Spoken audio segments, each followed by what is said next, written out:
Prenons l'exemple du secteur bancaire, hein, qui est, comme vous le savez, Oui. extrêmement réglementé. Et donc, pour ce secteur, on voit que le taux d'adoption est plutôt en retard d'environ 10 points, ce qui signifie qu'on a à peu près 13% de leur workload qui tourne dans le public cloud. Et ce, pour une raison qui est celle de se conformer à la réglementation. Et parce que cette réglementation, en fait, elle exige des banques qu'elles aient une visibilité et un contrôle complet à la fois de leurs opérations et des assets. Et même si elles sont déléguées à des tiers.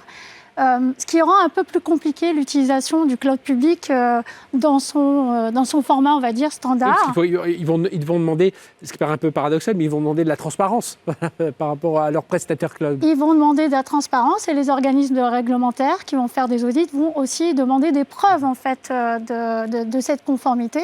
Donc c'est pourquoi nous, on a décidé il y a 2-3 ans, donc en collaboration avec deux grandes banques, la Bank of America et BNP, donc en France, de travailler ce sujet de sorte à ce que, effectivement, on mette en place un framework qui prenne cette dimension sécurité et conformité, de sorte à ce qu'on puisse déployer en mode compliance as a code, quasiment, les points de contrôle qui vont ensuite servir pour fournir des preuves de conformité aux organismes réglementaires.